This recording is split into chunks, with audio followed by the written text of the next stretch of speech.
Bé, bona tarda a tothom. És un acte de lliurament de beques Bades multitudinari, això ha estat estupendo. La veritat és que cada any sempre portem en aquest acte algun conferenciant o de tant en tant també es fa alguna taula rodona. Intentem que sigui un tema o d'actualitat o un tema d'interès en la cooperació per intentar vestir l'entrega de les beques. Aquest any se'ns va córrer a la secció, juntament amb la Junta, que el tema que volíem analitzar una mica en profunditat fos el tema dels refugiats. Un tema que volíem tenir una visió àmplia, polièdrica, una mica complementària, no només la visió que tenim a través dels mitjans, i vam decidir convidar 3 experts que, com deia el Jaume, tenim el luxe que els 3 han acceptat, el qual és fantàstic, perquè podem tenir aquí un col·loqui molt ric. La dinàmica que seguirem, en principi, per intentar-ho fer poc tibat, de veritat que m'agradaria que participéssiu. Jo sé que costa una miqueta al principi, intentarem que cadascú faci una breu explicació d'allò que d'entrada a la secció pensàvem que voldríem vestir per tenir una informació precisa sobre aquesta crisi de refugiats, i després ens agradaria més que participéssiu d'una manera activa en el col·loqui, en les preguntes, aprofitant que tenim 3 experts amb visions molt complementàries del problema. Així el que faré serà presentar-vos a cada un d'ells, i en el mateix moment de presentar-los ja els hi formularé, jo els hi he dit prèviament, però en alguns no, el pobre Àngel, l'Àngel no ha tingut l'oportunitat de saber-ho, o sigui que ell improvisarà, però ell en sap que és un polític, ja d'això se li donarà bé. Llavors, una miqueta per entrar en el tema, només volia fer una apreciació. Nosaltres hem posat com a títol diagnosi de la crisi dels refugiats, quin tractament cal aplicar. Una miqueta fer el símil amb la nostra professió com a metges, i vam voler treure la paraula sirians, que hi era al principi del programa, perquè realment pensem que la crisi dels refugiats és un tema més ampli, i era una mica reduccionista tractar només del problema dels sirians, que no és perquè sigui important, però creiem que podem tenir una visió una mica més àmplia i podríem aprofitar per analitzar altres moviments migratoris que són importants. Per començar amb el diagnòstic, tenim el Carles Solà, que és el més mediàtic dels nostres ponents, possiblement perquè, com sabeu, té un programa a TV3, que em sembla ja porteu 10 temporades, 12 temporades, que es diu Tot un món, i heu analitzat moltes vegades els moviments migratoris i els problemes dels refugiats, però a més lidera i està treballant amb la plataforma ciutadana Stop Mare Mortum, que es va engegar arrel de la tragèdia del naufragi de 900 refugiats a la costa siciliana. A ell el que li demanem una miqueta és que faci una aproximació de l'anàlisi geopolític i social del que és la crisi dels refugiats, en principi dels sirians, la situació de per què s'ha arribat aquí i per què aquest moviment de refugiats ha tingut un impacte mediàtic tan important i que realment ha mogut molt més recursos i molt més sensibilitat ciutadana i amb moltes més ganes de gent de participar, quan no em sembla que fos petit precisament la crisi de 900 morts arribats a la costa siciliana. Probablement el moviment mediàtic va ser molt inferior que la crisi dels refugiats. M'agradaria que dintre del diagnòstic, a part de fer la situació geopolítica o social de la crisi dels refugiats sirians, ens donessis aquest apunt de per què ha tingut aquest ressò tan important i tanta resposta ciutadana i no d'altres. Comencem per tu, doncs, et sembla? Com vulguis, o si vols presentar els anells. Bueno, comencem així, fem més dinàmica, si es parles tu una miqueta. Bé, jo us parlaré des del paper que hem jugat els mitjans de comunicació a l'hora de situar aquesta crisi dels refugiats i el conflicte que l'ha generat, diguem-ne, els conflictes que l'han generat, i com hem arribat fins aquí amb pràcticament aquests 2 últims anys. Jo crec que no vam ser prou a temps a explicar el que podia generar el conflicte de Síria i també en part el precedent de l'Iraq des dels mitjans de comunicació per explicar-nos després com és que ens trobem de cop i volta, que no ha estat de cop i volta però sí que ens ho ha pogut semblar, amb centenars de milers de persones a les portes d'Europa. No vam seguir prou a temps, com a mitjans de comunicació, en aquest sentit caldria entonar el mea culpa, el context que acompanyava un conflicte com el sirià. Un conflicte que no s'us escapa, que no té un sol actor, sinó que en té diversos. Allà hi ha l'Exèrcit Lliure de Síria, que va ser una primera organització d'una sèrie, diguem, complexa i diversa d'agents que lluitaven contra el règim de l'Assad i en el qual al començament també hi havia elements del que després va ser Daesh, ISIS o l'Estat Islàmic, perquè té diferents denominacions. Al nord del país, al nord de Síria, hi havia els kurds en el Kurdistan sirià que també tenien la seva pròpia lluita, diguem-ne, en aquest entramat, no? I que també formaven part de l'Exèrcit Lliure de Síria, que lluitava contra l'exèrcit governamental de l'Assad. Tot això va anar generant moviments de població primer interiors en la pròpia Síria, després cap als països veïns, cap al Líban i cap als Emirats Àrabs, cap a Qatar, cap a on podien. De fet, per proximitat, doncs, els països veïns van ser els primers receptors, al nord a Turquia, i de fet, ja en les dades que ensenyava en Jordi, ja es veia que el gruix, i encara continua sent així, de refugiats no és precisament el que ens arriba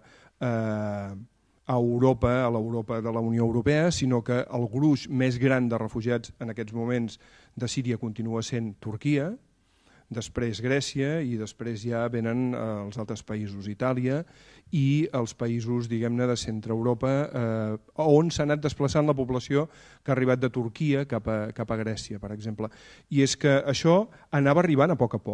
Anàvem veient que en algun moment ens els trobaríem picant a la porta d'Europa. Jo crec que havíem tingut prou temps com per anar preparant aquesta rebuda, però jo entenc, i aquí sí que parlaria més com a persona, diguem-ne, dels iniciadors d'aquesta plataforma que en diem Stop Mare Mortum, nosaltres ens queixàvem ja el mes d'abril, però de fet la queixa a petites dosis ja es anava veient en la societat catalana i en altres societats europees, de dir que Europa estava mirant cap a un altre costat quan veiem el degoteig de morts que hi havia a la Mediterrània de gent que fugia des de les costes de Líbia o des de les costes de Turquia cap a Grècia o cap al sud d'Itàlia, buscant un refugi segur. I dèiem que estaven mirant cap a un altre costat i que no ens preparàvem suficientment com a països receptors per rebre el que ha acabat arribant a les portes d'Europa, que són els centenars de milers de persones que han anat seguint un desplaçament cap a llocs més segurs. Primer van ser, i deia, els pobles i els països veïns, i després, en la mesura que van anar podent, van anar accedint primer cap a Turquia, cap a Grècia, i després a buscar un refugi segur. De fet, refugi segur per la majoria de refugiats són els països del nord d'Europa i no pas els del sud. Després l'Àngel ens ho comentarà més concretament, però hi ha molt poca demanda per venir a l'estat espanyol o a Catalunya, no? I en canvi sí que n'hi ha molta per anar cap a Alemanya, cap a Suècia, cap a països que a més, quan van veure el que els venia al damunt, en un moment determinat van fins i tot posar en qüestió tractats internacionals com era el propi de Dublín, no? Que obligava, diguem-ne, el país que rebia els primers refugiats i els apuntava, per dir-ho així clar, a quedar-se'ls, no? I llavors Alemanya va veure que això era inviable i van ser els primers que van dir no, escolta, passem de Dublín, que vinguin, i a veure com ens ho fem, no? Jo crec que els mitjans de comunicació hem estat en alguns moments molt atents a allò que era més cridaner, i en això jo crec que fallem sovint, que no pas a parlar exactament del context que hi havia, diguem-ne, al voltant dels refugiats, és a dir, què és el que generava aquesta crisi de refugiats, què és el que s'estava fent per a rebre'ls, què és el que no es podia fer a l'hora de rebre refugiats. Hi ha hagut iniciatives molt lloables, però potser equivocades d'ajuntaments o d'institucions en general dient que obririen una llista de la gent que volgués portar refugiats a casa seva. Això és molt més complex. I jo he sentit l'Àngel Miret dient també en una presentació del pla, del que després ens parlarà, suposo, dient que això no es pot fer en cap cas, i en qualsevol cas potser el que ens hauríem de pensar és què hem fet fins ara amb els refugiats que ja tenim aquí. Hem fet prou, hi ha prou recursos humans i materials per atendre els ucraïnians, que per exemple ara són majoria a Catalunya. O on queden els refugiats del Sàhara, els 100 i pico de mil que viuen a Tinduf, a la zona de la Hamada algeriana, o conflictes que han quedat enquistats en el temps, el conflicte més gran que encara té el major nombre de desplaçats fins ara, la crisi siriana, és precisament els palestins. Tenim conflictes que s'han anat quedant instal·lats en la nostra història i que ens semblen, diguem-ne, sembla que ja ens hi hem acostumat a aquests conflictes, i ara ens ve de cap i de nou el conflicte sirià. Abans teníem el d'Afganistan, als anys 90, 94, 96 o 90-96 vam viure el conflicte, diguem-ne, dels Balcans, i allà vam rebre també refugiats de la zona, sobretot de Bòsnia i Hercegovina, i ja tenim experiència. I aquesta experiència ens hauria de servir. A mi a vegades m'ha deixat perplexa veure com és com si no haguéssim acollit mai refugiats. És com si aquesta fos la primera crisi a la que ens afrontem i que ens agafa amb el peu canviat. Jo crec que no, que hi ha una experiència tant a nivell de voluntariat, de famílies que poden acompanyar en aquest procés, diguem-ne, d'acollida de refugiats, i no pas acollir-los a casa, sinó acompanyar a les famílies que arriben, i com a institucions estem preparats. Potser el que no teníem era el que ara s'està muntant i que jo demanaria que fos permanent en el temps, que és aquest sistema d'acollida català, un sistema que permetés que ara tenim aquesta crisi, però que en les futures crisis que hi hauran, i aquesta durarà també el seu temps, doncs no ens agafi una altra vegada amb el peu canviat i en aquest sentit no hàgim de fer experiments o hàgim de sentir algunes afirmacions, diguem-ne, que ens porten a pensar que no sabem de què estem parlant. En aquest sentit, jo soc crític d'algunes coses que s'han fet i del altaveu que els mitjans de comunicació han donat algunes d'aquestes diguem-ne, iniciatives una mica oportunistes. I algunes fetes des de la major bona fe, no en tinc cap mena de dubtes, però jo crec que algunes coses, diguem-ne, després generen, per exemple, que com que tenim molt voluntarisme, doncs es comenci a recollir coses que després no sabem ni com enviar, per entendre'ns, i que s'acumulin capses i capses en magatzems